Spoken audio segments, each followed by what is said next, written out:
Madame, Monsieur, bonsoir et bienvenue à tous. Au cours de sa visite au Burkina Faso, le président Emmanuel Macron vient d'annoncer une nouvelle ère dans la coopération entre la France et l'Afrique. C'était à l'université Joseph Kizerbo, donc à Ouagadougou. Pure démagogie ou volonté réelle du président français de rompre avec cette forme d'impérialisme politique et économique qui a servi l'Afrique depuis plusieurs décennies. 237 débats ouvre justement le débat ce soir, en même temps qu'il interroge la pertinence du propos du président français au sujet de la responsabilité des Africains sur les malheurs qui arrivent aux Africains. La dernière actualité étant ces pratiques esclavagistes en Libye avec des révélations faites récemment par la chaîne de télévision américaine CNN. Nous donnons la parole aux femmes ce soir pour essayer d'avoir un regard féminin, de la compréhension de ces phénomènes et surtout analyser avec elles les solutions qui peuvent être envisagées dans le but non seulement de faire reculer ce phénomène, mais surtout de faire reculer l'esclavage, l'esclavagisme des femmes de façon globale. Merci, Madame, Monsieur, de nous recevoir chez vous.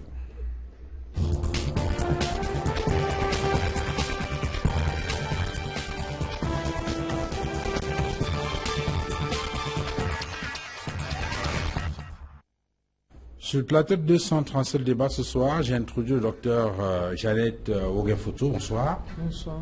Merci d'être venu sur ce plateau. C'est moi qui vous remercie. Vous êtes enseignante à l'université de Douala. Vous êtes présentée comme étant très active sur le terrain de la défense des droits des femmes. En tant qu'universitaire, bien évidemment, vous avez rédigé pas mal d'articles qui concernent les femmes. En 2013, vous avez écrit « Travail intitulé Migration interne au Cameroun, contrainte ou moteur du développement urbain et sanitaire ». Et en 2015, « Femmes dans l'académie entre représentation et invisibilité ». Et puis en 2016, Deliver Cameroun et Oil Challenge. Voilà, et puis récemment, en 2015, Être mère et en prison au Cameroun. Ce sont donc les travaux que vous avez effectués dans le cadre de vos études. Je rappelle que vous avez également été co-auteur d'une thèse doctorat en sciences sociales à l'Université de Strasbourg en 2012 sur le thème maternité et décès maternel à Douala, approche anthropologique. Merci donc, docteur Jeannette Oguin, d'être venu sur le plateau de 237, le débat. J'introduis Sylvie Domo, bonsoir. Bonsoir, Divan. Merci d'être venu. C'est moi qui vous remercie. Voilà, je dirais tout simplement, vous êtes coordinatrice de la plateforme Femmes Camerounaises pour les élections pacifiques. C'est ça. Et vous êtes donc très active sur le terrain politique, notamment dans l'encadrement des femmes. Et il semble effectivement que c'est un levier important puisque beaucoup estiment que le pouvoir politique entre les mains des femmes, cela pourrait faire bouger les choses. Absolument. Absolument. Voilà. Les femmes constituent un potentiel sur lequel il faudrait capitaliser. Voilà. En tout cas, on en parle dans le courant de cette émission. Merci donc Sylvie Domo d'être venue sur ce plateau. Michel Doki, bonsoir. Bonsoir. Merci d'être venu. Merci de m'avoir invité. Voilà. Vous êtes avocate inscrite au petit tableau, je ne sais pas, c'est comme ça. Oui, c'est ça. Oui, oui. Du barreau du Cameroun. C'est gentil de préciser, effectivement. Avocate stagiaire, en fait, voilà. C'est comme ça qu'on dit ça. Mais j'aimerais bien préciser que vous avez été en 2015 lauréate du concours de plaidoirie. Oui. Sur le plan national, ouvert aux jeunes avocats sur l'abolition de la peine de mort. Tout à fait. Et après avoir été lauréate au Cameroun, vous avez représenté le Cameroun à Paris. Tout à fait. En finale, et là vous étiez premier ex-aequo avec une jeune avocate tunisienne. Effectivement. Voilà, donc vous êtes une talentueuse avocate, mais également une actrice politique très remarquable à travers des prises de position jugées très courageuses. Vous êtes militante du MRC. Je suis militante du MRC. Voilà, merci donc, mesdames, d'être venues sur ce plateau. Je vous propose, pour planter le décor, de regarder cet élément de Éric Martial Ndioumou et Éric Ouattat sur la visite du président Emmanuel Macron au Burkina Faso. Il revient tout simplement sur les temps forts de cette visite d'un autre genre. Pendant 1h40, Emmanuel Macron a démontré son style au Burkina Faso et à l'Afrique entière pour se démarquer complètement de ses prédécesseurs à l'Élysée dans le même exercice.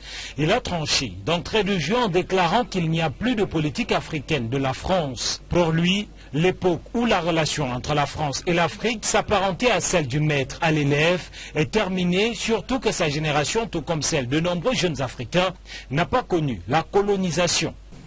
Je suis, comme vous, d'une génération qui n'a jamais connu l'Afrique comme un continent colonisé. Je suis d'une génération dont l'un des plus beaux souvenirs politiques est la victoire de Nelson Mandela et son combat contre l'apartheid. Je suis d'une génération de Français pour qui les crimes de la colonisation européenne sont incontestables et font partie de notre histoire. Je suis aussi d'une génération qui a été impressionnée par la détermination de la jeunesse burkinabé à défendre, à 2 reprises, et parfois au prix de sa vie, les acquis de la démocratie et de l'état de droit. S'il a promis de s'engager pour mettre un terme au drame en Libye, il n'a pas hésité à qualifier ce commerce d'être humain de crime contre l'humanité. Emmanuel Macron a fermement condamné l'extrémisme religieux qui est à la base du terrorisme qui frappe de nombreuses parties de l'Afrique. La gente féminine a occupé une partie importante de ce discours avec sa nécessité d'émancipation et d'investissement pour le développement économique du continent africain. Cela passe aussi, selon le président français, par une démographie de choix pour ces femmes africaines. Macron s'est montré très à l'aise lors de la séance des questions-réponses devant des étudiants peu ordonnés et surtout des questions mal structurées et approximativement élaborées. Dans cet exercice, face à une question sur le franc CFA, Emmanuel Macron est resté sur sa ligne de pensée, à savoir que l'indépendance monétaire des pays de la zone franc ne dépend aucunement de la France. Le transfert de nos fonds, de nos tonnes d'or déposées auprès du Trésor français pour soi-disant assurer la convertibilité du franc, qui on sait porte toujours la marque de la colonisation. Alors, si quelqu'un pouvait me dire où l'or burkinabé se trouve caché à Paris, je suis preneur. Personne n'oblige quelque État que ce soit à en être membre. Le président Kaboré décide demain, je ne suis plus dans la zone franc, il n'y est plus. Alors, Maître Hichem Doki, lorsque vous regardez ce style du président Macron, ça change, ça fait différent. Sur la forme, quelle est la perception que vous avez en tant qu'actrice politique? Je crois que pour nous tous, le président de la République française c'est le symbole d'un mouvement que l'on voudrait voir se généraliser en Afrique et que l'on voudrait voir apparaître dans notre pays. Un homme de 39 ans qui devient le président d'une nation dans un pays où l'espérance de vie à la naissance est de 84 ou 85 ans. C'est un homme qui est plus jeune que la plupart de ses concitoyens.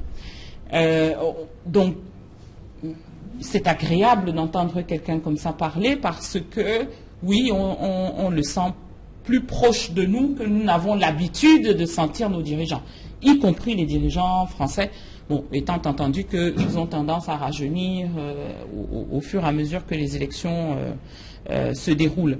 Ceci étant... en plus, on le voit dans avec une très grande proximité avec les étudiants échangeants. C'est un homme de son siècle.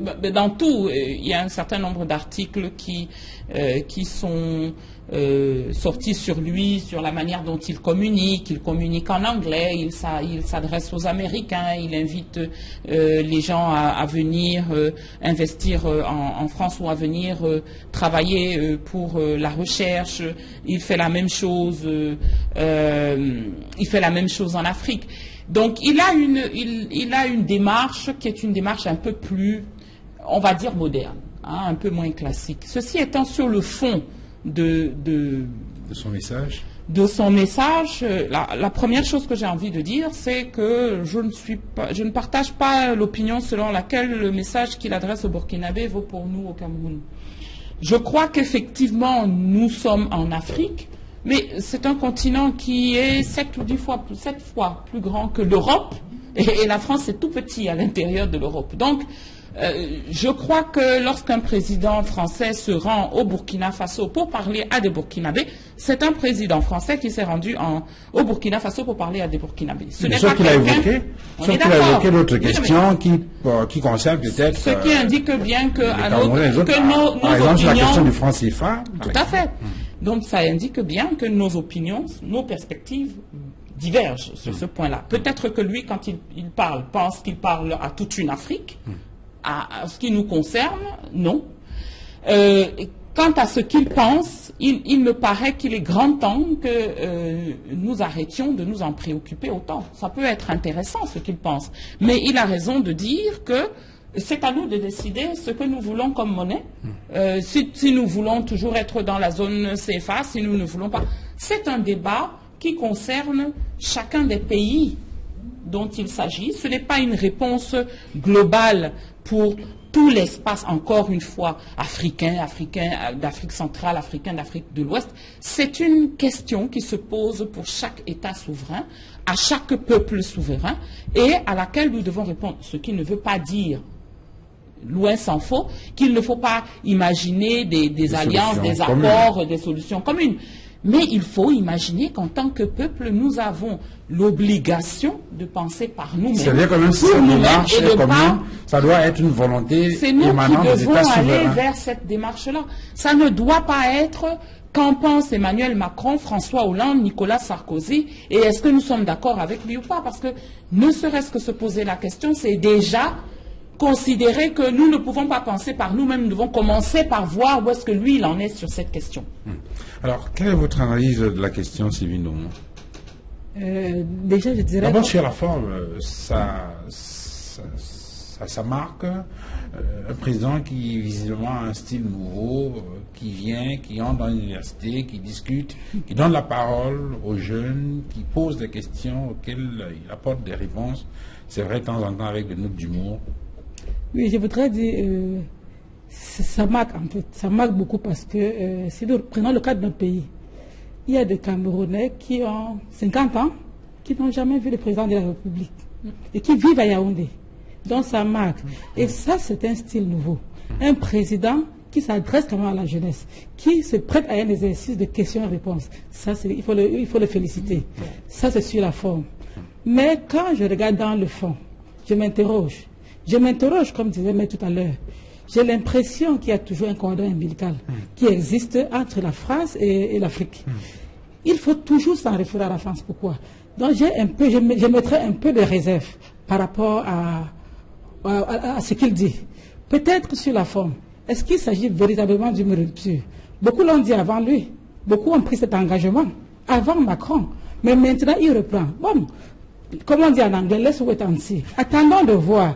Parce que la rupture peut se situer simplement au niveau de la forme, peut-être au niveau de la méthodologie, mais peut-être, on ne sait pas ce qui se cache en dessous en termes de stratégie.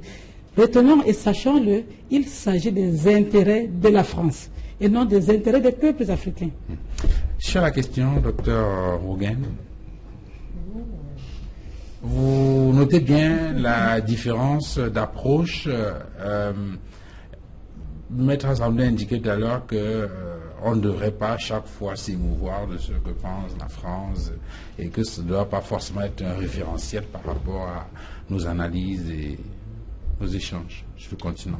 Oui, ce n'est pas normal, parce que je regarde tout cela à distance, parce que c'est vrai que le président Emmanuel Macron est suffisamment jeune, mais tout ce qu'il dit n'est valable que pour son pays. Je ne vois pas l'impact que son discours peut avoir sur le Cameroun ou le Burkina Faso où il a été. Parce que cet exercice auquel il s'est prêté, ce n'est pas le cas avec le président burkinabé, parce qu'il aurait été intéressant qu'on lui pose les mêmes questions qu'au président présent. Mais là, moi je pense que c'était son one-man show au Burkina Faso. Donc je ne vois pas vraiment ce qu'il y a de fait marquant. C'est son one-man show. Et par ailleurs, il faudrait bien qu'on fasse un distinguo entre le discours public qu'il veut bien servir et le discours privé. Parce que le discours privé en lui-même, nous ne connaissons pas les tenants et les aboutissants de ce discours. Donc, Nous savons tous ce qui s'est passé au Burkina Faso, ce qui s'est passé en Libye. Donc, il est dans la continuité. Il défend son pays, ce qui est normal, mais maintenant, en mon sens, il revient aux Africains, hein, qu'ils soient du nord, du sud ou de l'ouest, de décider de ce qui est bon pour eux. Mais il fait bon aussi de dire que, il fait bien autant pour moi, de dire qu'il revient aux Africains de sortir du franc CFA. Comme ça, au Cameroun, au Burkina Faso, on comprendra qu'il a annoncé, et c'est donc à nos dirigeants et peut-être à nos économistes de faire des propositions concrètes pour qu'on puisse sortir du franc CFA, si on veut réellement sortir du franc CFA. Alors, je propose de regarder cet autre extrait. Cette fois, je vous propose de faire attention à l'attitude des deux chefs d'État dans l'élément qui va suivre. Le président Emmanuel Macron, qui s'adresse au président Kaboré, après avoir été interrogé par les étudiants sur l'émission de la France dans la gestion des affaires quotidiennes des États africains. Le président Macron répond que ce n'est pas tout à fait cela. S'il y a des problèmes dans les pays africains, eh bien, il revient aux chefs d'État africains de les régler et qu'il n'est aucunement question d'attendre que la France vienne régler ces questions. Il a pris l'exemple de cette salle qui visiblement était assez surchauffée pour parler par exemple de cette climatisation défectueuse. Je propose d'observer très bien l'attitude de ces deux chefs d'État. Emmanuel Macron qui interpelle Roch-Marc Christian Kaboré pendant que celui-ci quitte son siège. Interrogez-vous sur le sous-jacent psychologique qu'il y a derrière votre interpellation et l'enthousiasme que ça a créé. C'est quelque part, vous me parlez comme si j'étais toujours une puissance coloniale. Mais moi, je ne veux pas m'occuper de l'électricité dans les universités au Burkina Faso.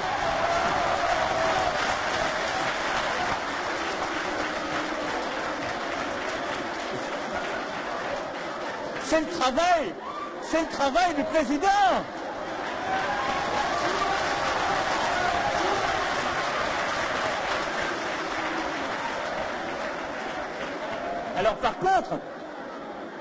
Alors par contre, je vous rassure, du coup, il s'en va à un restaurant.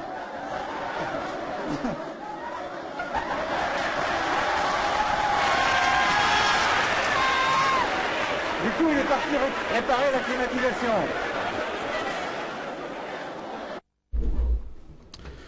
Voilà, donc, sur cette image-là, vous voyez le président Emmanuel Macron interpeller le président burkinabé.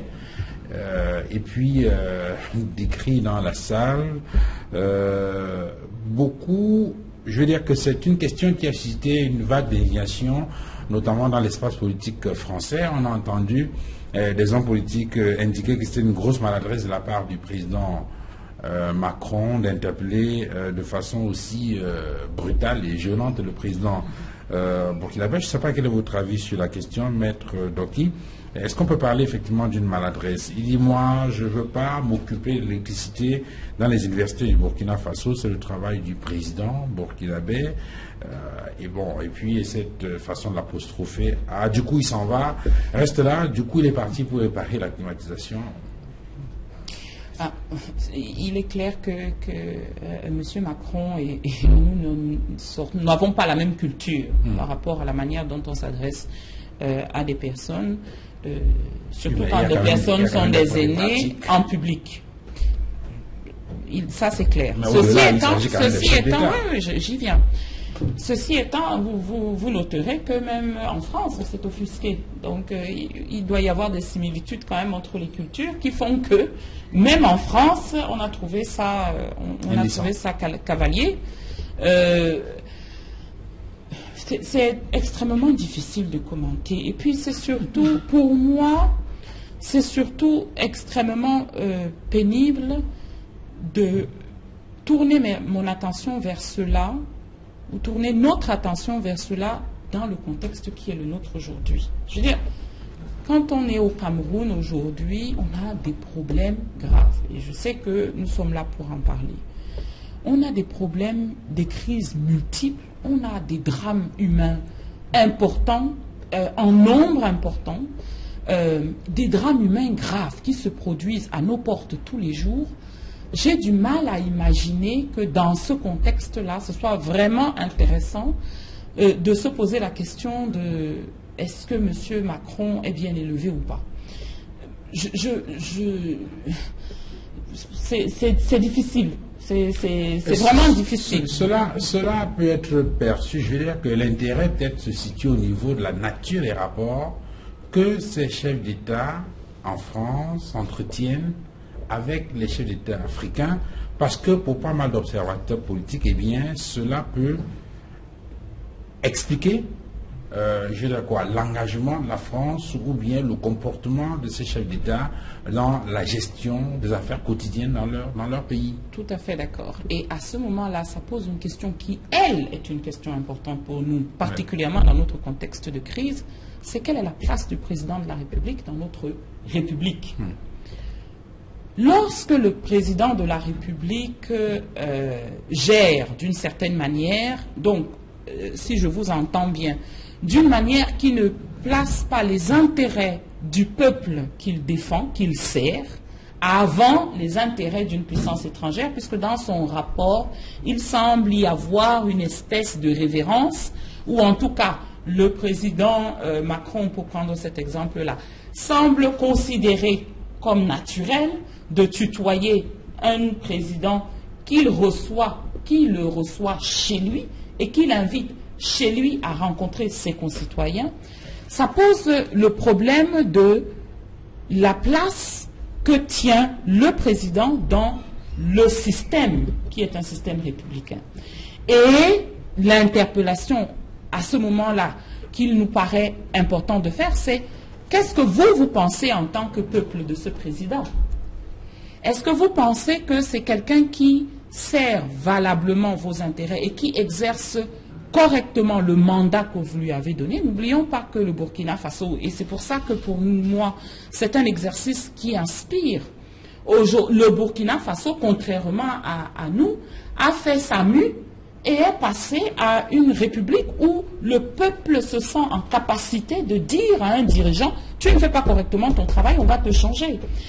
Donc, ce peuple-là, cette jeunesse-là, que l'on voit rire quand le président s'en va, c'est une jeunesse qui comprend ce que c'est que la République.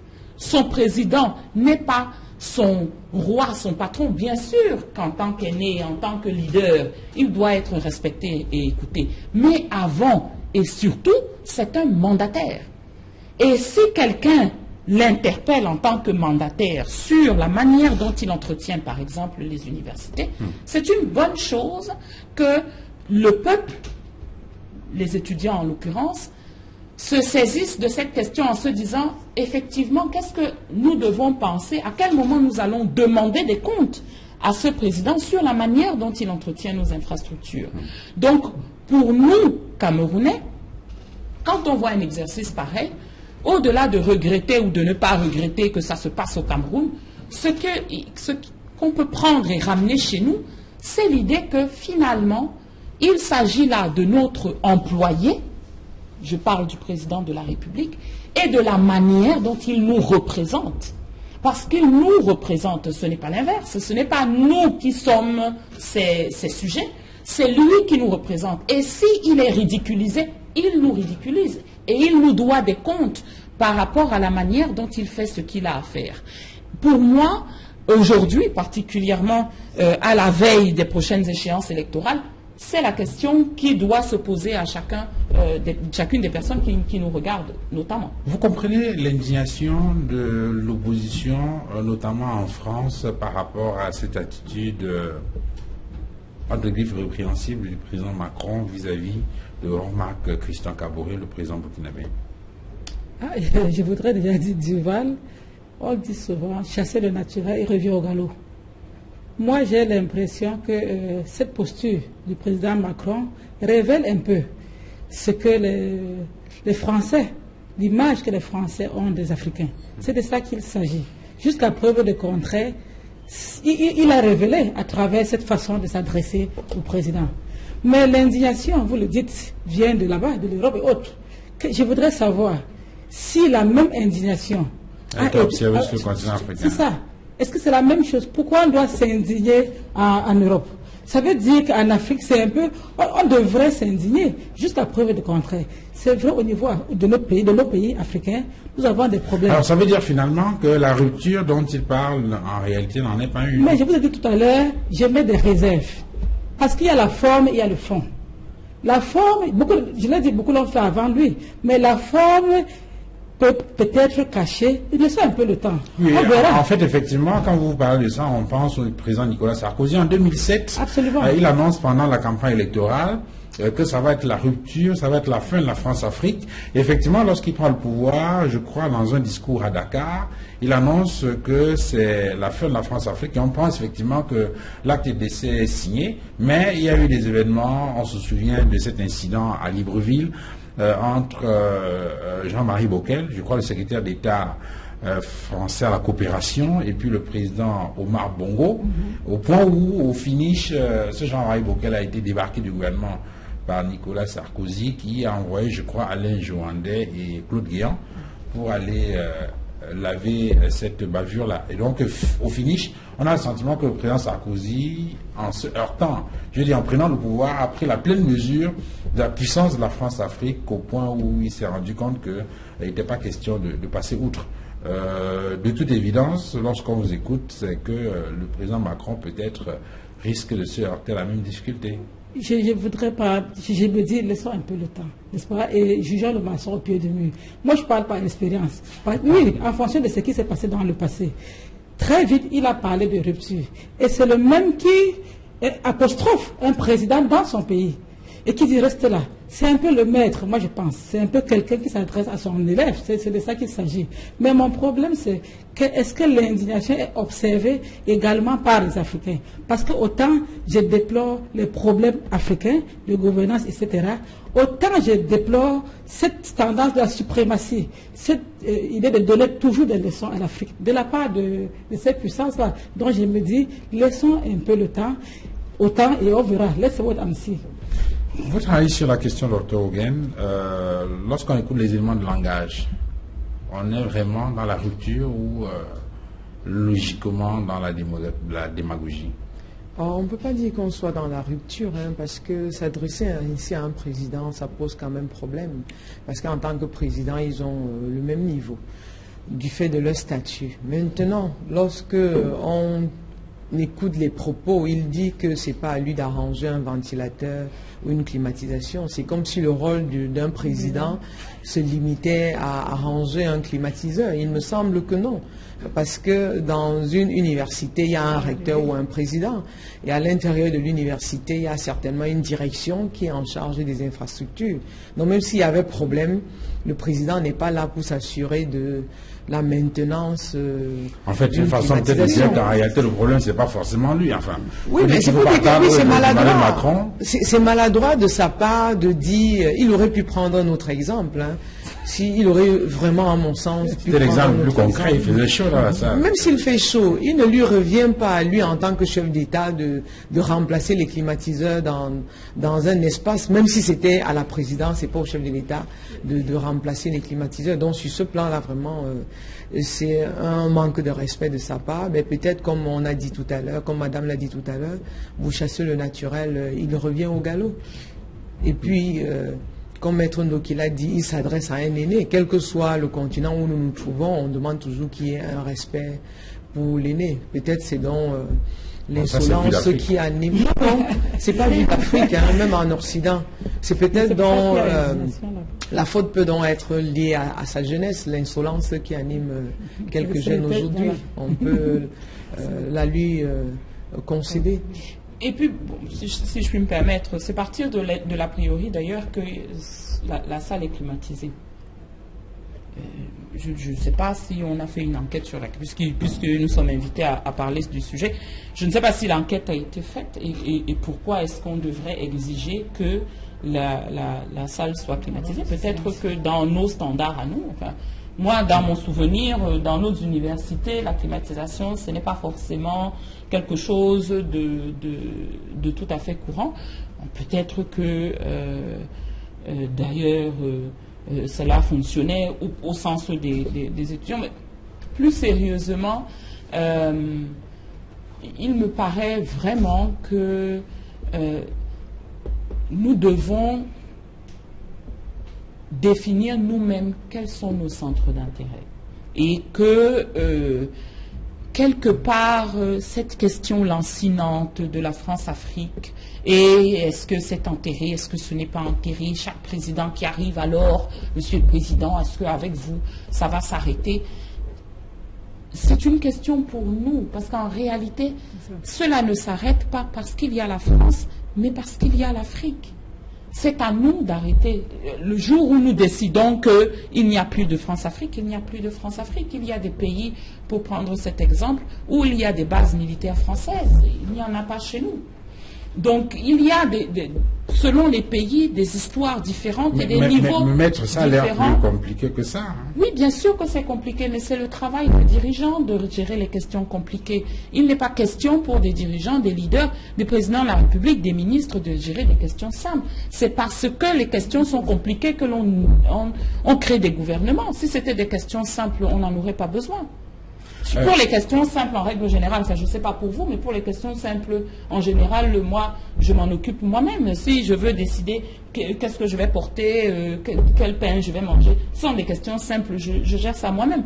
Quand il s'agit de décider si nous allons garder une monnaie, quelle va être notre politique d'éducation, quelle va être notre politique de développement économique, comment est-ce que je gère la crise au nord-ouest et au sud-ouest du pays, ce sont des questions compliquées et j'attends du président de la République et de son gouvernement qu'il les règle. Parce que cette question de la nature des rapports qu'il y a entre la France et les États africains de façon globale revient très souvent dans le cadre des échanges, que ce soit de façon formelle ou informelle, entre chaque fois qu'il y a une occasion de rencontre entre la France et les Africains, parce que effectivement beaucoup d'Africains estiment que c'est important, c'est prioritaire, c'est déterminant dans la construction de ces rapports-là et dans la façon d'envisager l'avenir politique. Mais peut-être qu'ils ont tort. Regardez ce qui se passe au Rwanda. Peut-être qu'ils ont tort de penser que c'est tellement important de savoir quelle est la place de la France dans leur avenir. Peut-être qu'il est temps qu'on se décide à dessiner notre avenir nous-mêmes.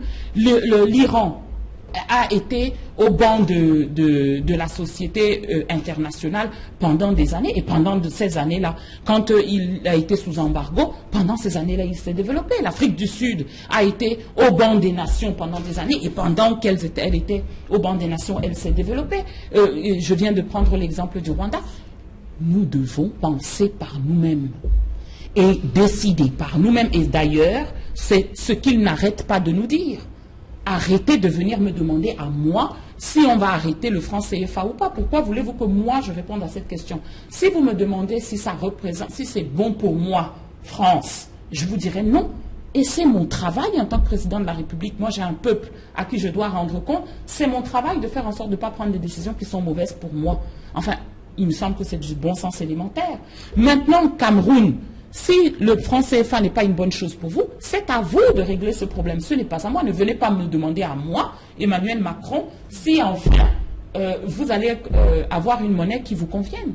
Est-ce que vous comprenez la préoccupation des jeunes étudiants burkinabés? Et ce n'est pas d'ailleurs une affaire seulement des Burkinabés. Dr Oguen, c'est également l'affaire, je crois, des jeunes Africains qui, en règle générale, pensent qu'il faut d'abord écouter le discours qui vient de Paris pour savoir exactement quelle est la démarche à suivre. Et un certain nombre de faits historiques pris en compte par les analystes tendent à justifier cela. Il semble que les chefs d'État qui vivent en bonne intelligence avec les chefs d'État français, même s'ils sont très souvent de pires dictateurs, restent longtemps au pouvoir, pendant que ceux qui parfois essayent de se rebeller contre cette forme d'impérialisme politique et économique de la France sont très souvent assassinés ou bien, je ne sais pas, traités de façon assez ridicule. On se souvient en 1958, si on parle de 58, lorsque le président Sékou Touré, par exemple, décide de l'indépendance de son pays contre l'avis de Général de Gaulle, on sait très bien ce qui lui est arrivé. Si on revient dans le cas du Cameroun en 61, avec Roland Félix Moumié, qui s'est opposé à cette indépendance factice que la France accordait au Cameroun. Il a été assassiné à Genève en novembre 61. Et il y a d'autres exemples. On a pris le cas de Thomas Sankara. Octobre 87, assassiné parce qu'il n'était pas d'accord avec la façon de faire du président Mitterrand. On a finalement le sentiment que tous ceux qui sont opposés ou qui ne sont pas d'accord avec Paris sont assassinés alors que les autres choisissent de vivre en bonne intelligence, même si ce n'est pas forcément la volonté de ces peuples-là. Est-ce que ce n'est pas tous ces éléments-là, ce ne sont pas ces éléments qui finalement amènent les jeunes Africains à penser qu'il faut d'abord attendre le signal qui vient de Paris pour savoir exactement quelle est la démarche à suivre? Non, je ne pense pas. Et avant de répondre à votre question, je dirais déjà que les médias des pays francophones participent justement à nous faire croire que ce que Emmanuel Macron a fait ou n'a pas fait au Burkina Faso est important pour notre quotidien. Parce que je ne pense pas que si vous allez dans les pays de l'Afrique australe, on va s'intéresser au même niveau au discours d'Emmanuel Macron. C'est évident qu'il n'y a pas de cordon ombilical qui dit ces États-là. Oui, mais vous y participez, les médias y l'image vaut pour Tony Blair, d'accord, ou pour celui qui l'a remplacé. L'image vaut pour les discours de la reine d'Angleterre. Oui, en Ouganda, peut-être que peu de personnes sont intéressées par savoir ce qu'elles pensent de ci, de ça ou d'autre chose. Je pense qu'il revient quelque part à nos médias d'arrêter d'accorder de l'importance à ce qui ne l'est pas véritablement. Parce que nous avons des problèmes plus sérieux que celui d'écouter le discours d'Emmanuel Macron. Mais par ailleurs, il me semble que le peuple reste souverain. Hein, donc, à un moment donné, si le peuple a vraiment conscience de son mal-être ou de son bien-être, il peut de lui-même décider de ce qui est bon pour lui ou pas. Donc, si jusqu'ici les choses se passent d'une certaine manière, c'est parce que nous, Africains, Camerounais ou Burkinabés, nous acceptons que cela se passe ainsi. Même si la France, du fait de l'histoire, a certainement une part de responsabilité, mais elle n'est pas non plus responsable de tout ce que nous vivons.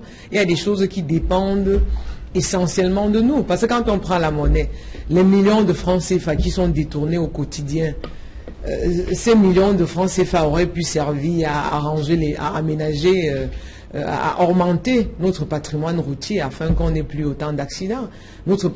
Cet argent qu'on détourne aurait pu servir à investir dans le système de santé. Ce n'est pas le cas. Donc, moi, je pense que le problème, c'est d'abord nous-mêmes. Tant que nous n'avons pas conscience de nous-mêmes, de ce que notre développement ou notre bien-être doit être la priorité des priorités, moi, le discours de Macron ne m'intéresse vraiment pas. Parce que...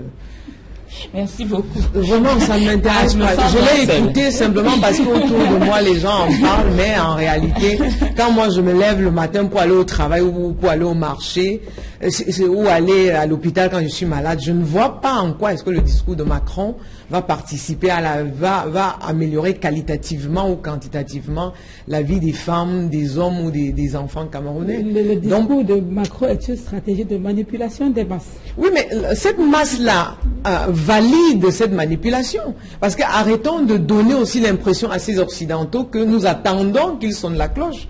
Parce que quand nous devons choisir nos livres, ce n'est pas à Emmanuel Macron de venir choisir les livres scolaires.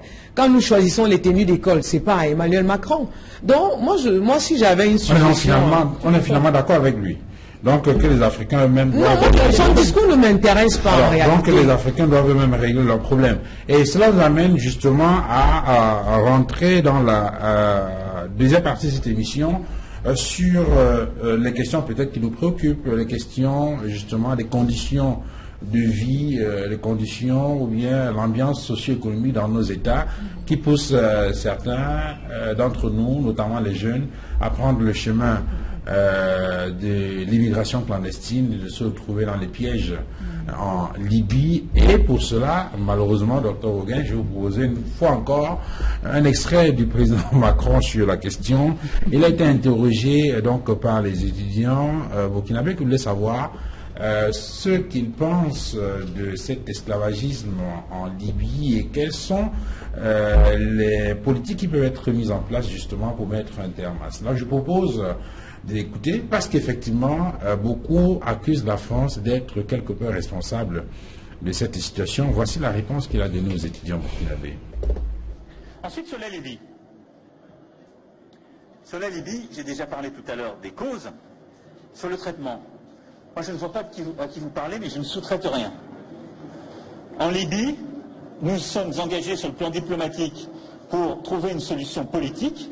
Et ensuite, qui sont les trafiquants? Posez-vous quand même cette question en tant que jeunesse africaine. Vous êtes incroyable. Qui sont les trafiquants? Mais ce sont des Africains, mon ami. Ce sont des Africains. Posez-vous aussi cette question. Ce ne sont pas des Français qui sont en train de faire les passeurs en Libye. Ce sont des Africains. Donc il faut qu'on prenne nos responsabilités tous. On a commencé à le faire pour les démanteler. Mais arrêtez dans ce discours aussi qui consiste à dire le problème c'est l'autre. Moi je connais, présentez-moi un passeur français, belge, allemand ou que sais-je qui est en train d'opérer entre le Niger et la Libye. Il n'existe pas.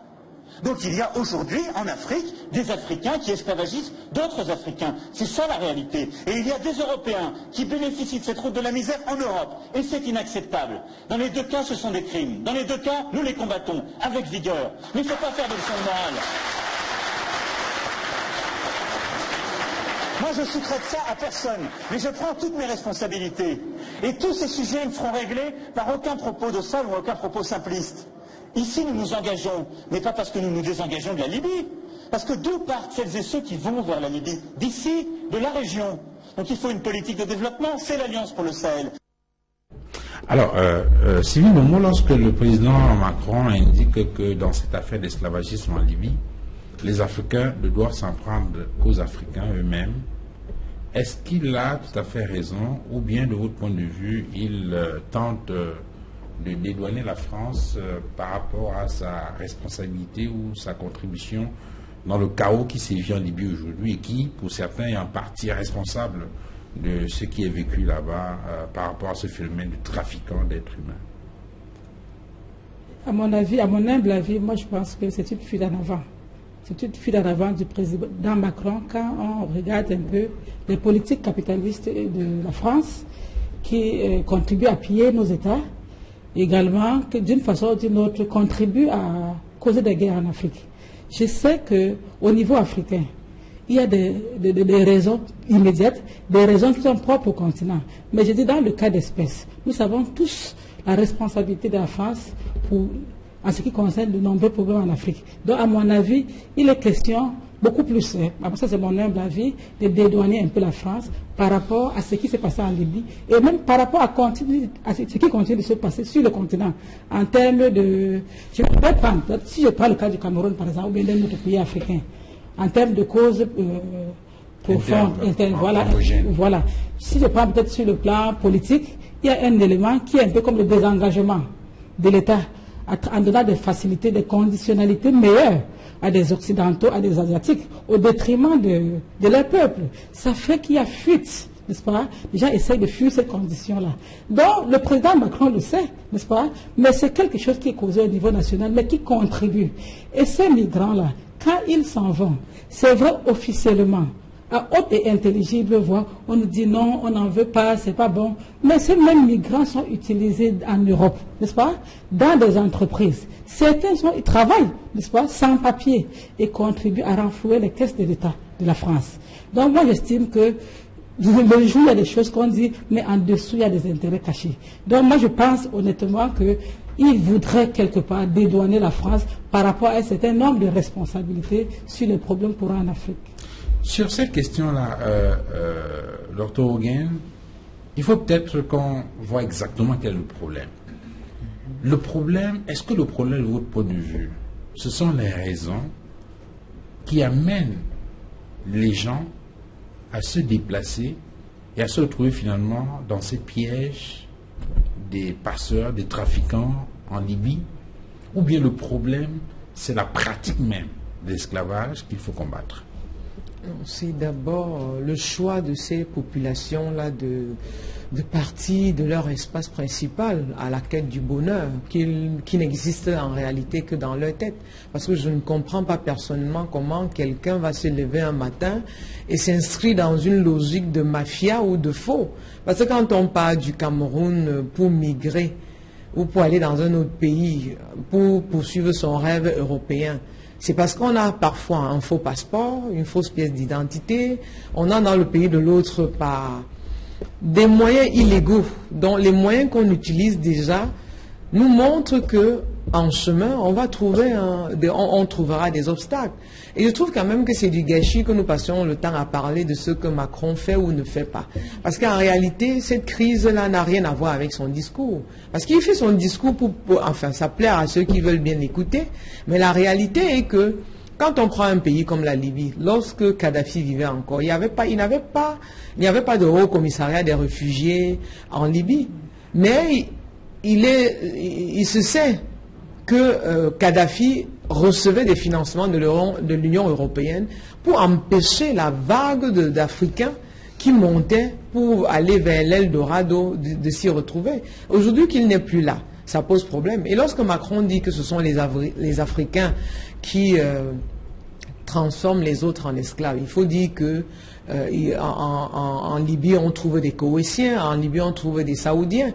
Il y a des gens qui sont partis du Cameroun pour le Koweït, l'Arabie Saoudite, qui, une fois là-bas, sont transformés, et même au Liban, qui, une fois dans ces pays-là, ont utilisé des moyens légaux, mais sont transformés en esclaves. Mais maintenant, moi, je pense qu'on devrait plutôt arrêter de vendre l'illusion comme quoi dès qu'on parle de son pays, on va tout de suite devenir riche. Non, en réalité, pour vous, le problème au départ, c'est les conditions dans lesquelles ces jeunes-là sont et qui les poussent effectivement à se lancer dans cette aventure. Oui, c'est le moyen qu'ils choisissent pour obtenir des résultats. Parce que j'admets qu'un jeune puisse faire toutes les démarches nécessaires.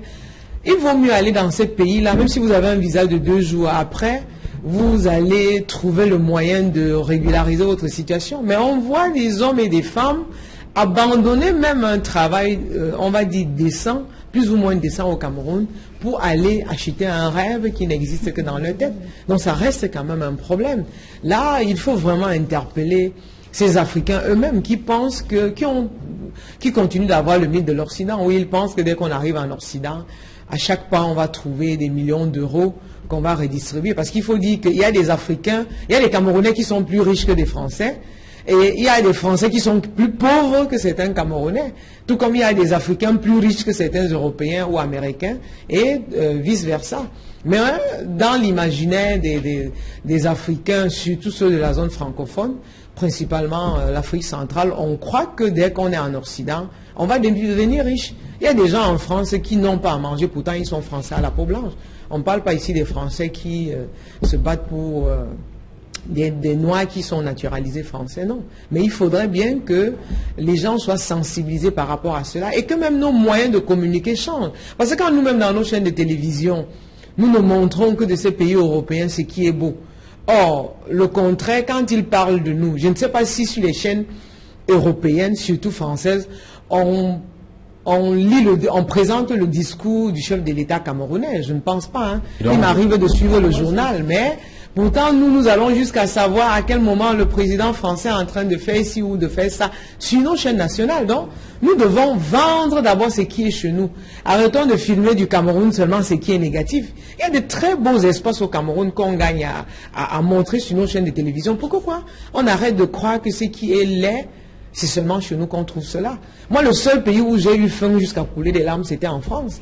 Donc, pour rien au monde, moi, je peux être impressionné par ce qui se passe ou ne se passe pas en France. Moi, je suis à l'aise dans mon pays. Et pour rien au monde, je partirai du Cameroun. Vous n'êtes pas en train de nous accuser. Oui, non, il faut que les médias prennent leurs responsabilités. Cette manière que nous avons toujours à ne présenter que ce qui vient de l'Europe, nous ne vendons que ce qui ne nous appartient pas en réalité. Donc on est toujours dans une sorte de décoloration. Parce que même quand vous présentez, vous avez des émissions B-Fashion. Je ne dis pas que ce sont les émissions de votre chaîne. B-Fashion, on ne montrera pas des femmes comme Maître et moi. On va toujours prendre des femmes qui se sont décapées. Tout ça, ça reste dans le mythe européen, où on croit que quand on est noir, on est maudit. Moi, je dis c'est faux.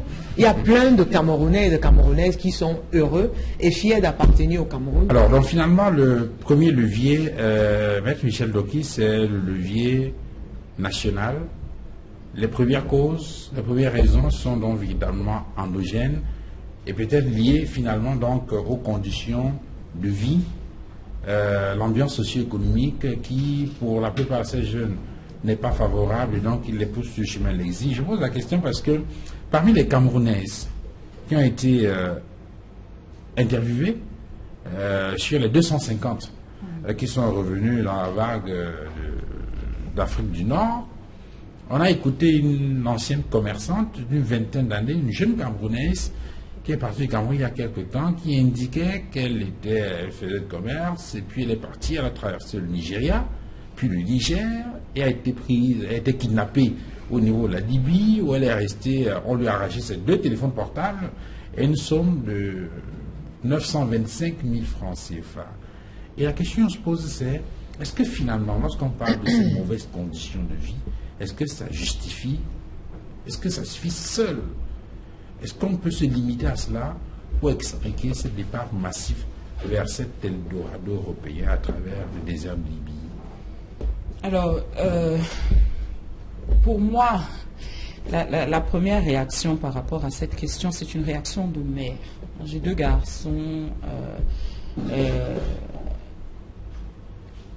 qui ont quitté le nid, j'ai envie de dire. L'aîné est à l'université, le deuxième est à l'internat. Donc, qui sont en train de créer leur propre vision du monde. Et je n'ai plus le moyen d'influencer autant que quand ils étaient chez moi, avec moi, cette vision. Et je ne peux me reposer que sur ce que je leur ai appris pendant le peu de temps que Dieu m'a laissé avec eux. Et je vois tellement de ces enfants qui disent à un moment, moi, il faut que je parte. L'histoire du peuplement de l'humanité est une histoire de personnes qui, à un moment, sont parties d'un endroit. Donc, le fait qu'ils partent, pour moi, n'est pas un problème. En tout cas, ce n'est pas notre problème. Pour moi, le problème, en tant que mère, c'est il part pour où? Vers où? S'il part pour devenir un esclave, oui, c'est intolérable. Et il faut empêcher cela. Parce que je veux bien qu'il parte et qu'un an, 2 ans, 3 ans après, il m'appelle pour me dire qu'il a prospéré, comme faisaient les gens qui partaient d'Europe vers l'Amérique, vers l'Australie, que des nouvelles reviennent pour dire qu'il a prospéré là où il est parti, ça me convient. Mais en tant que maman, si c'est pour aller se retrouver un esclave sexuel, si c'est pour finir comme nourriture pour les poissons de la Méditerranée, bien entendu, là, il y a un problème et il faut qu'on le règle. Donc, il faut mettre, à mon sens, les problèmes où ils sont. Qu'est-ce qui est mieux? N'importe quel de ces enfants, j'ai vu dans les réseaux sociaux dire, oui, il y en a qui disent qu'ils repartent. Comment se fait-il qu'un enfant qu'on est allé arracher à l'esclavage, ou au risque de devenir un esclave en Libye, envisage de partir, si c'est vrai? Mais c'est que les conditions dans lesquelles il vit sont intolérables. Et on ne le dit pas suffisamment. Et ça, c'est un problème à régler. Ça, c'est un des problèmes que nous devons régler. Mais qui doit le régler?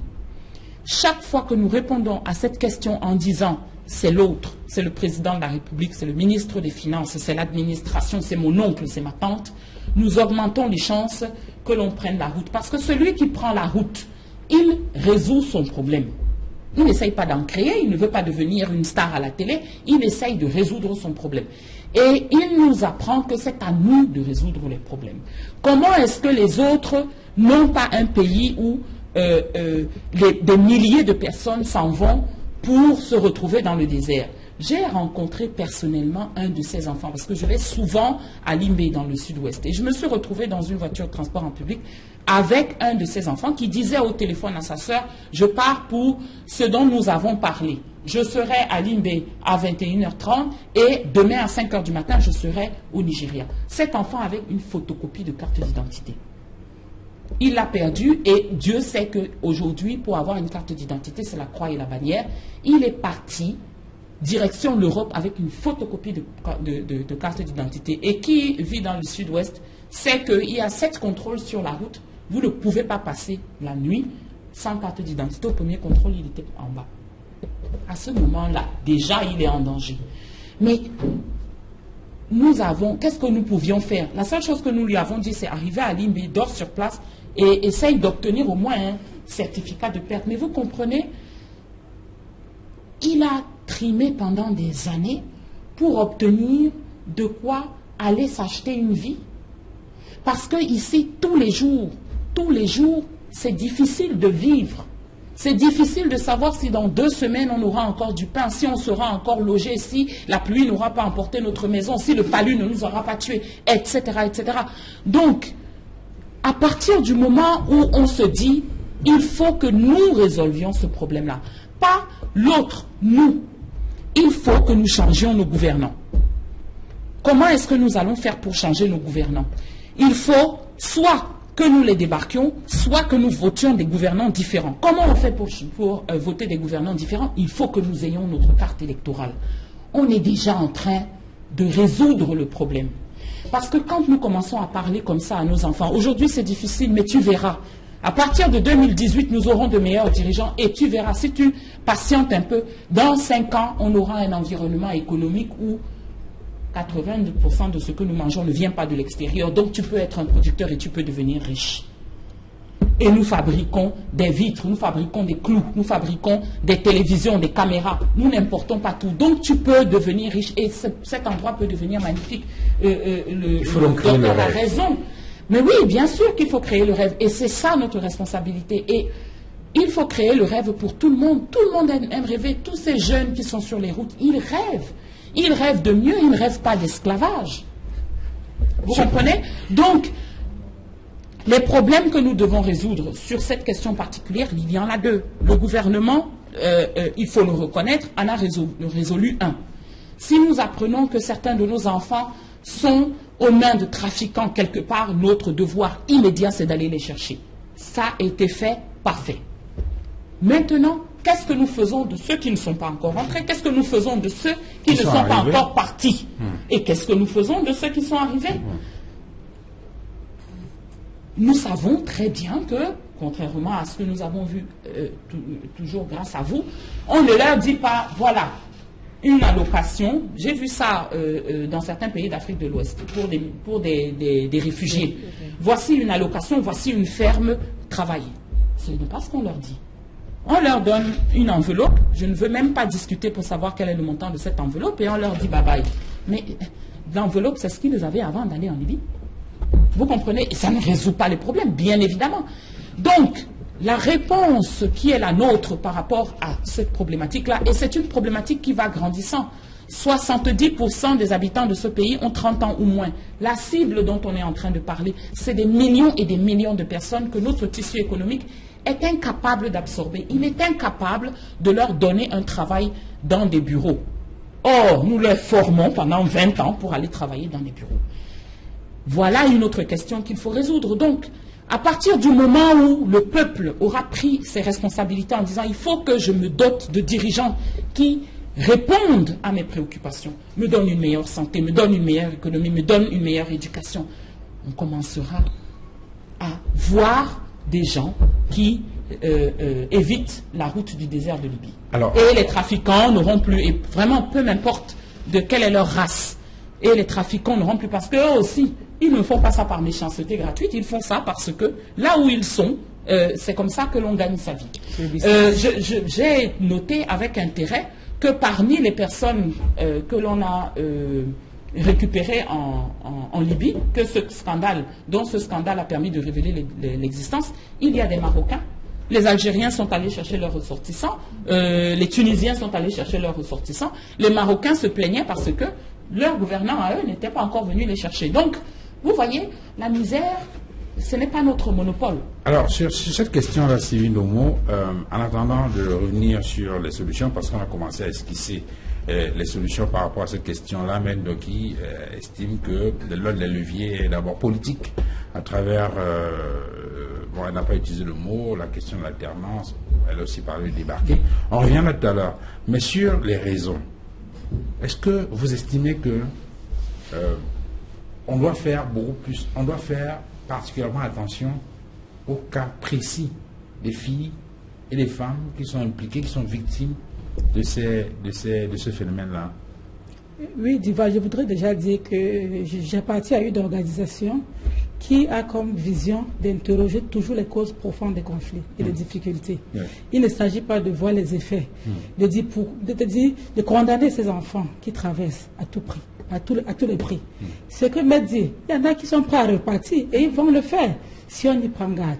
Donc, il ne s'agit pas de dire pourquoi Il faut se poser la question, qu'est-ce qui pousse ces enfants? Pourquoi est-ce qu'ils veulent partir à tous les prix? Ils sont au courant qu'au quotidien, de nombreux s'en vont et ne reviennent pas, et finissent dans la mer. Mais ils veulent partir. Pourquoi est-ce qu'ils fuient? Donc c'est la question. Il faut interroger, parce que c'est ça, le nœud du problème. Donc moi je pense que c'est de ça qu'il est question. Et ça rejoint la question d'interroger au niveau national. Qu'est-ce qui ne va pas? C'est ça. En se posant la question, qu'est-ce qui ne va pas? On pourra trouver des solutions durables. Maintenant, revenons à la question des femmes. Comme dans la plupart des questions d'insécurité, des situations d'insécurité, il y a une catégorie qui paye toujours le plus lourd tribut, ce sont les femmes. Oui, on indique que sur les 250 migrants camerounais qui ont été rapatriés, 9 étaient des femmes enceintes, il y avait 9 femmes enceintes et 6 enfants âgés de moins de 3 ans. Tout à fait. Comme je l'ai dit, dans toutes les situations de conflit, les femmes payent le plus lourd tribut. Et dans le cas d'espèces, les femmes sont des appâts. Les femmes sont des outils. Elles sont utilisées. On a parlé tantôt des réseaux de passeurs, des réseaux de proxénètes. Ce sont ces réseaux-là qui utilisent des femmes comme esclaves sexuelles, n'est-ce pas? Et qui font des bénéfices. Moi, j'étais en Italie il y a quelques années. J'ai rencontré une Nigériane qui aujourd'hui dirige une organisation en Italie. C'est vrai, parfois, c'est avec la bénédiction, entre guillemets, des parents, qui sont aussi aux abois, n'est-ce pas? La parenté, bon, peut-être pas irresponsable, mais ils sont aux abois parce que qu'est-ce que les enfants vont faire? Et cette fille est allée, à travers un réseau de passeurs, elle croyait qu'elle allait pour un job, quoi. Un job vraiment bien payé en Europe. Mais dès qu'elle est arrivée, la première des choses, le coup de fil, le colis est là. Et c'était le début de son drame. En réalité, elle était partie et tous les soirs, elles étaient forcées à aller dans la rue. N'est-ce pas? Toutes nues. Il y a plein d'entre elles qui sont mortes, etc. Donc c'est de ça qu'il est question. Elles sont utilisées et ça fait des grosses rentrées économiques. Donc les femmes sont les plus vulnérables parce qu'elles sont utilisées à des fins commerciales, qu'elles sont utilisées par ces proxénètes-là pour faire rentrer de l'économie. Je dirais donc qu'il est important d'avoir un regard plus féminin sur cette question-là. Parce que nous parlons des migrants en général. Mais au-delà des migrants, il y a des femmes qui sont doublement frappées. Parce qu'on prendra tous les migrants, mais à l'intérieur, c'est les passeurs qui vont utiliser ces femmes. N'est-ce pas? Qui vont à la fin de la journée avoir quoi, des grossesses indésirées, des maladies. Il y en a même qui finissent par laisser leur vie. Donc le regard, et je le déplore, et moi je le déplore, pourquoi? Parce que je me rends compte qu'il y a des cas isolés qui sont reportés par des organisations, par des communautés locales, certaines communautés, même pas les individus. Nous voyons tous les jours dans des journaux, dans les réseaux sociaux, des cas qui sont mentionnés au Koweït, etc. Des gens qui souffrent, des filles qui souffrent, des filles. Mais au niveau politique, moi je ne vois pas encore un mécanisme politique qui permet de dénoncer, qui permet d'en parler, mais surtout qui permet d'endiguer le problème. Donc moi je pense qu'on doit mettre un accent sur cette question-là au niveau des États, essayer d'en faire une question politique. Parce qu'il s'agit quand même de plus de 50% de la population. Si on y prend garde, les femmes constituent le pouvoir économique. Alors, des actions supplémentaires devraient être faites.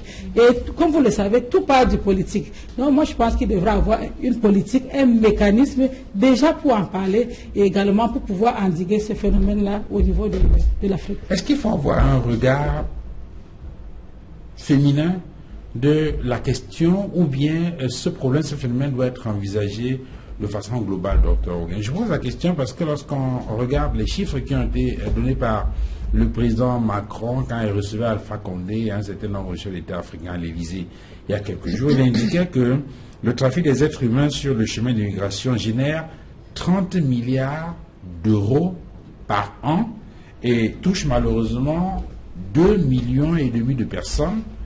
Et sur les 2,5 millions de personnes qui sont victimes de ce phénomène-là, 80% sont des femmes et des enfants.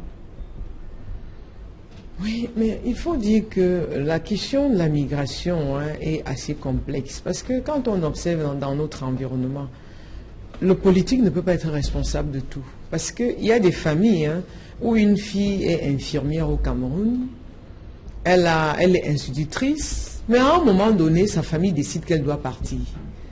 Et elle peut partir du Cameroun par les moyens plus ou moins légaux, s'arrêter en Tunisie ou au Maroc en attendant de traverser. À partir de ce moment-là, qu'est-ce que le gouvernement peut bien faire? Puisque un passeport a été fait, on a investi 1 million de francs pour une part le billet d'avion, une part le visa et l'argent de poche. Moi, je ne comprends pas comment ce même argent ne peut pas être investi sur place. Parce qu'on a beau être sentimental. Mais parlait d'un lendemain incertain. Même ce lendemain incertain, si le matin est radieux.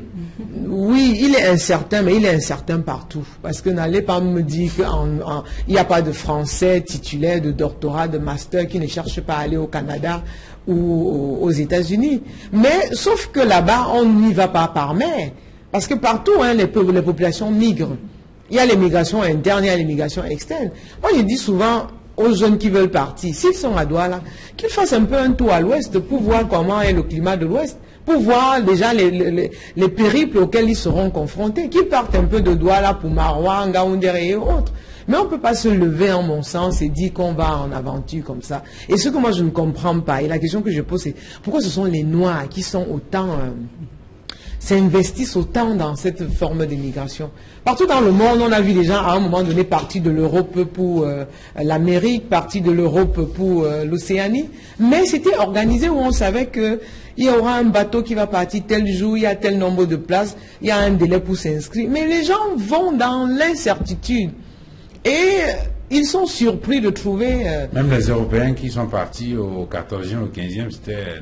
Oui, mais c'était l'incertitude. Hein. Oui, mais c'était dans l'incertitude. On va découvrir l'Amérique. Mais ça, c'est un aventurier, c'est pas la même chose. Parce que lui, il allait, c'est comme s'il se faisait simplement plaisir en disant aujourd'hui, je vais découvrir telle partie et je vais voir ce que ça va donner. Mais ici, nous avons des gens, même Doki a parlé de ce jeune homme qui n'avait que la photocopie de sa carte d'identité. Parce que je crois qu'à ce niveau-là, les responsabilités sont partagées. Comment est-ce qu'on fait pour sortir du Cameroun sans pièce d'identité? Ça veut dire que c'est un réseau qui est bien organisé.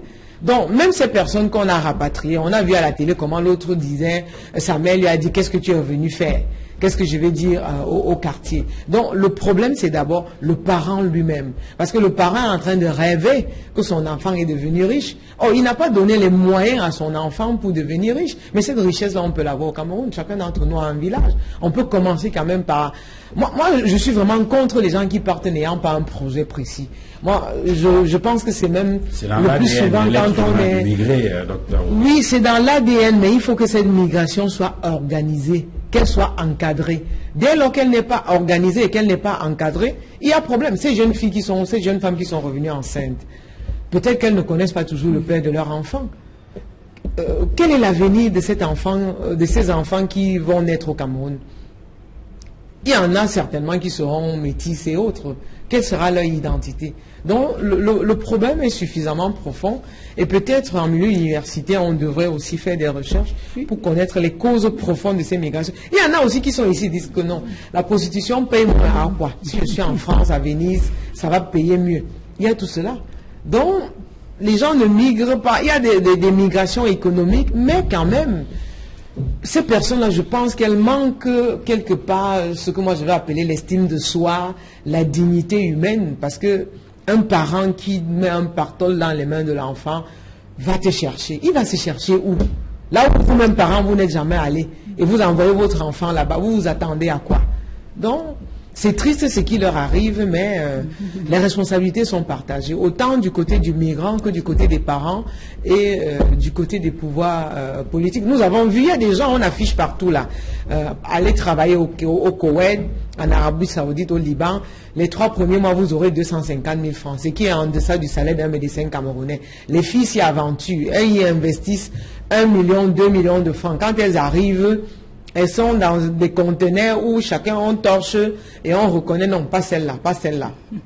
Et à la fin, on se retrouve dans les problèmes. Parce que quand on part, même si on a des représentations diplomatiques là-bas, l'ambassadeur n'est même pas au courant que vous êtes en territoire étranger. Donc il y a d'abord cette prise de conscience-là qui doit être faite au niveau de chacun et chacun d'entre nous. Et j'espère que les familles qui nous écoutent vont quand même faire l'effort de chercher peut-être à des reconversions pour faire autre chose. Parce que nous avons des problèmes sérieux à régler pour se mettre aussi à régler les problèmes que les migrants ont créés. Je voudrais dire sur cette question-là que interroger les causes profondes veut dire simplement trouver des solutions durables. Bien entendu, au quotidien, il s'agit d'éducation, d'information. Je suis d'accord avec vous. Nous organisons régulièrement des séances d'éducation. Justement, nous avons partagé une fois avec des dames, lors des filles notamment, après cette expérience de l'Italie, pour leur donner les dangers, n'est-ce pas, auxquels elles étaient exposées. Il y avait une qui avait dit, ah non, la mère, toi c'est parce que tu voyages beaucoup, laisse-nous aussi aller découvrir. Donc ça existe, mais simplement, pendant que nous menons des actions de sensibilisation et d'éducation, il est simplement question d'aller plus loin en se disant qu'est-ce qu'on peut mettre comme politique au niveau national pour éviter, pour empêcher aux jeunes de rêver et de penser que le meilleur c'est de l'autre côté. Donc je suis parfaitement d'accord. Est-ce que vous pensez que ça doit être une politique globale qui concerne la question de l'immigration de façon générale, ou bien ça devrait être une politique ciblée vers l'immigration clandestine des femmes spécifiquement? Non, il s'agit d'une politique globale déjà, il s'agit d'une politique globale avec des spécificités. Parce que, comme elle a dit, l'immigration doit être encadrée. Par le passé, il y a des cas d'immigration qui n'ont pas de soucis, n'est-ce pas? Mais dans le cas d'espèce, nous avons des problèmes, on se pose des questions aujourd'hui parce qu'il y a des dangers, il y a des conséquences graves.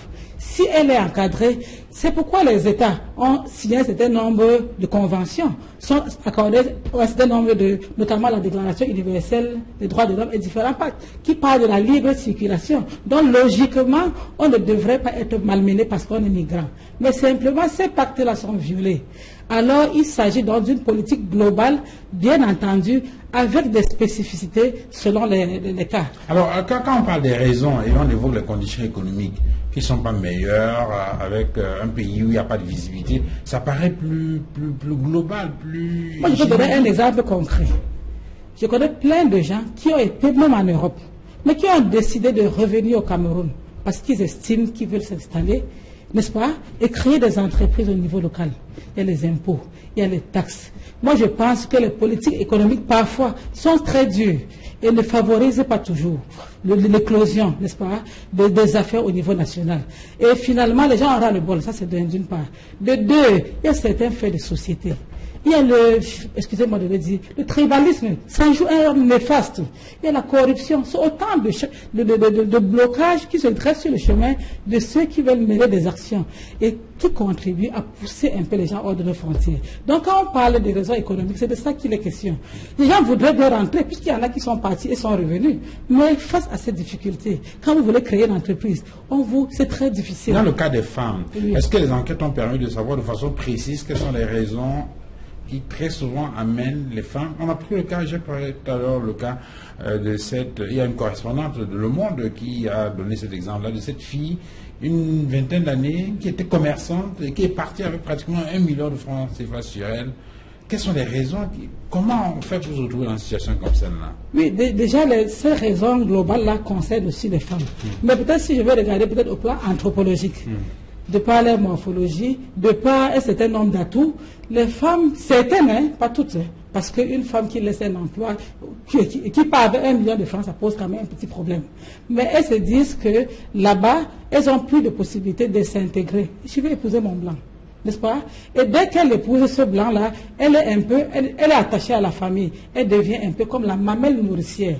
Donc c'est un peu de ça qu'il est question. Elles voudraient s'intégrer, elles estiment qu'elles ont plus de possibilités d'intégration, de par leur morphologie, de par leurs atouts en tant que femmes. Donc c'est un peu aussi une autre raison par rapport aux femmes. Mais toutes les autres raisons concernent également les femmes. Ces raisons économiques et autres quoi. Mais il y a des raisons spécifiques qui concernent les femmes en termes de peut-être elles voudraient continuer de jouer ce rôle de mamelle nourricière, mais elles n'ont pas toujours les moyens de leur politique au niveau local. Cela veut dire peut-être, Maître Loki, vous êtes militante politique et qu'il va falloir que les partis politiques, ou si vous voulez le parti au pouvoir, mettent en place une politique spécifique ou envisage quelque chose qui permette de faire attention à ces phénomènes-là et de trouver une solution. Si cela se fait comme ça dans tous les États, peut-être qu'on pourrait réduire de façon considérable le nombre de personnes qui bougent tout le temps. On dit que selon des chiffres récents de l'Organisation internationale des migrations, il y a 157 000 migrants et réfugiés qui sont arrivés en Europe par la mer. Environ 75% sont arrivés en Italie. Le reste est réparti entre la Grèce, Chypre, l'Espagne. Et que à la même date, l'année dernière, ils étaient 341 215 migrants à travers la région. Ça veut dire qu'il y a un nombre important de personnes chaque fois qui décident de partir. Il faut peut-être donc au niveau des partis politiques qui aspirent à gouverner, ou peut-être même au niveau des partis qui sont déjà au pouvoir, de mettre en place des politiques sectorielles qui permettent effectivement de cibler spécifiquement cette catégorie de personnes. Bien entendu. Et je crois que nous n'avons pas suffisamment conscience autour de cette table de qui sont cette catégorie de personnes, de ce qu'est leur vie au quotidien. Parce que justement, j'ai une activité que je m'intéresse aux questions politiques, je suis amenée forcément à m'intéresser à la vie de ces personnes. On est en train de parler de personnes qui, typiquement, vivent à 7, 8, 10 dans un espace, dans une maison de 35 mètres carrés. Mère, fille, l'enfant qui vient de naître, le fiancé, la sœur, le frère, la femme de la sœur, etc., etc. De jeunes filles, quand il s'agit de jeunes filles ou de jeunes garçons, de jeunes filles qui se font régulièrement violer quand ce n'est pas par les personnes qui cohabitent avec elles, par les jeunes désœuvrés du quartier, qui sont obligés que les jeunes hommes se passent, comme on se passe une cigarette quand on fume en groupe, de personnes qui n'ont pas de travail, qui ne peuvent pas accéder à des études supérieures parce qu'il n'y a personne pour les payer, qui n'ont pas de perspective d'emploi, qui n'ont pas un capital de départ pour investir dans une entreprise, comme si au passage être entrepreneur c'était quelque chose qui était inné chez chacun d'entre nous, et chaque fois qu'on crée une entreprise, elle réussit, ça marche. Donc dans le contexte qui a été expliqué tout à l'heure, ou même si vous voulez vous poser par terre avec vos 15 000 francs de tomates dans la rue, il faut payer l'agent de la communauté qui vous raquette tous les jours. Je ne vous parle pas de ce qu'il faut payer aux transporteurs, je ne vous parle pas du fait que les tomates qui sortent du champ, il n'y a pas de route, donc la moitié va pourrir sous le soleil. On parle de personnes qui ne peuvent pas vous dire à la fin d'une année si l'année prochaine elles sont là, qui voient leur cousine, leur tante plonger dans l'alcoolisme, mourir bêtement. On parle des enfants, des nièces de Monique Matékel. D'accord? Ces personnes-là, vous pouvez leur dire que dans le désert de Libye, elles risquent de se faire attraper par des personnes qui les réduiront en esclavage. Il y en aura encore pour prendre la route. Parce que on leur a dit qu'il y en a une sur 100, une sur 1000 qui se retrouve de l'autre côté, épouse un Suisse ou trouve du travail, même comme bonne. Parce qu'elles vont dans des pays où le tissu économique peut absorber de la main-d'œuvre au noir. À ces endroits-là, elle aura du travail et elle pourra manger. Et à ce moment-là, son avenir, sa pitance quotidienne sera garantie. Donc, on peut continuer de gloser ici en lui disant « mais tu vas à la mort, mais tu n'aimes pas ton pays ». Mais on n'est pas en train de parler de la même réalité. Moi qui suis diplômée de l'université, qui ai grandi dans une famille aisée, je ne peux pas imaginer une seconde ce que c'est que de vivre cette vie-là. Et je ne suis pas le profil de ceux qui partent. Si moi je veux partir en Europe, même illégalement, j'aurai un passeport et j'aurai un billet d'avion. Je ne passerai pas par le Nigeria à 5 h du matin. Donc, bien entendu, même si ces personnes-là ont 1 million, parce qu'on entend des sommes comme ça et on se dit, mais alors elles sont riches. Mais attendez, c'est plusieurs années de cotisation. Et puis, qui vous dit qu'elles les ont eues honnêtement? Peut-être que c'est une tontine. Et une fois qu'elles ont eu ce million, comme je vous dis, la question qui se pose à elles, c'est je l'investis dans quoi? Dans une affaire ici au marché qui risque de s'écrouler n'importe quel jour si on vend ma place, si je ne me fais pas tuer. Vous avez entendu les nouvelles. Si je ne me fais pas tuer pour cette place au marché par quelqu'un qui arrive demain, si ma mère ne meurt pas, si je ne tombe pas malade, parce qu'à la seconde où je tombe malade, ça y est, c'est terminé. Personne ne va aller au marché. Donc, nous sommes en train de parler d'une réalité que nous devons changer. Et je reviens sans cesse là-dessus. La question qui se pose à nous, en tant que Camerounais aujourd'hui, c'est comment on change notre réalité. À partir de demain, comment on construit le Cameroun dans lequel nous voulons vivre. Et donc, de votre point de vue, le premier levier est manifestement le seul levier politique. Nous n'avons pas le choix. Nous n'avons pas le choix.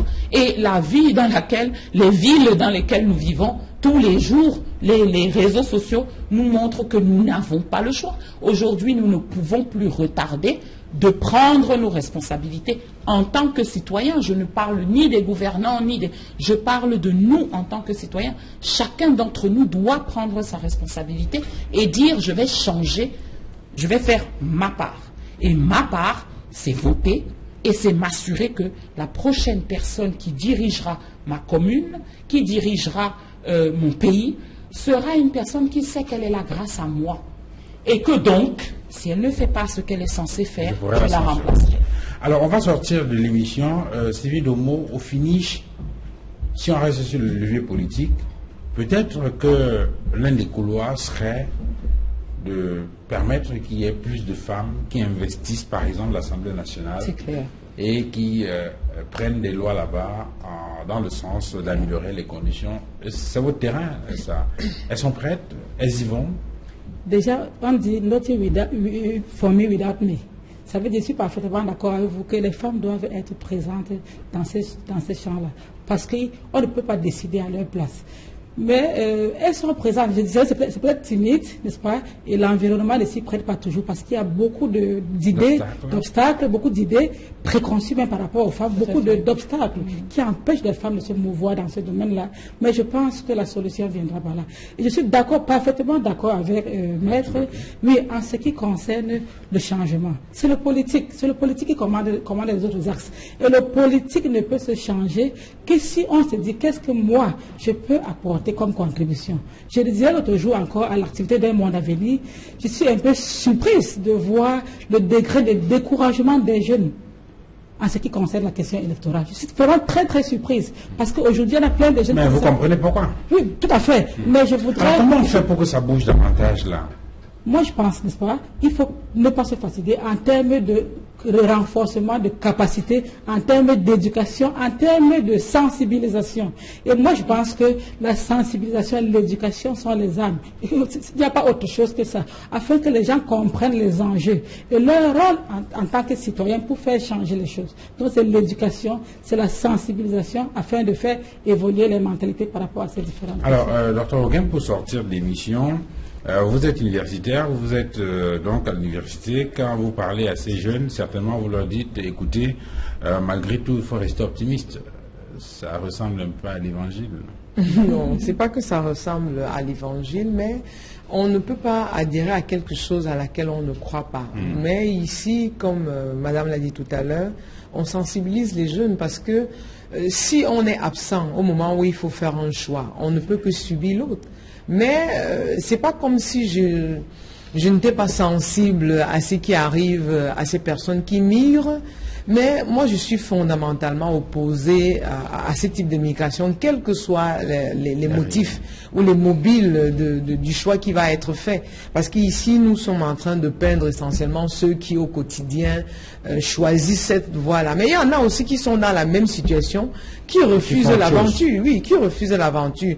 Moi, je préfère composer davantage avec ceux qui refusent cette aventure. Et il est important que les jeunes, à tous les niveaux, que nos émissions, que ce soit en langue française, en langue maternelle, en langue anglaise, qu'on puisse dire aux citoyens du nord au sud quelle est l'importance qu'il y a à choisir les personnes qui nous dirigent. Parce que ce soit l'un ou l'autre, personne n'est parfait. Mais même les hommes qui sont aujourd'hui à l'Assemblée nationale, s'ils ne participent pas, si eux aussi ne prennent pas conscience que demain, c'est leur cousine parce que leurs enfants ne sont pas concernés, mais les membres de leur famille sont concernés par la misère grandissante que nous trouvons dans nos sociétés. Il est donc important qu'ils comprennent que lorsque on mange chez moi, il arrive aussi que chez ma cousine, on ne puisse pas manger. Qu'est-ce que je peux faire pour que chez ma cousine, on puisse manger? C'est de cela qu'il s'agit. Mais moi, je reste opposé au choix facile. Moi, je pense que c'est quand on a l'esprit faible et même paresseux qu'on va choisir cette voie-là. Moi, c'est ma conviction. Mais il est vraiment important. Parce que moi, je connais des gens, moi, j'en connais qui a abandonné les enfants ici pour se retrouver en Occident parce qu'elle pense que c'est là-bas qu'elle va s'en sortir. Ces enfants qu'elle abandonne au Cameroun, elles sont nombreuses à abandonner les enfants parce qu'elles pensent qu'elles vont s'en sortir là-bas. Vous avez une mère dont vous n'avez pas de nouvelles pendant 5 ans, 6 ans, 7 ans. Vous êtes en train de fabriquer qui du fait de votre absence? Parce que l'enfant aussi dans sa tête se dit toujours, oh, si maman était là, peut-être que maman aurait. Et ça pose problème. Mais il y a un problème d'éducation. Dans nos familles, on doit arrêter de faire croire aux enfants que c'est en Occident qu'on peut s'en sortir. Parce que moi, je dis souvent à mes étudiants, apprenez à être heureux là où vous êtes, au lieu de rêver d'un Occident où vous n'irez jamais. Donc voilà à peu près mon mot. Merci, mesdames, d'être venues sur ce plateau. Merci à vous, Maître Michel Loki, d'être venu. Merci. Merci à vous d'être venu, Sylvie Nomon.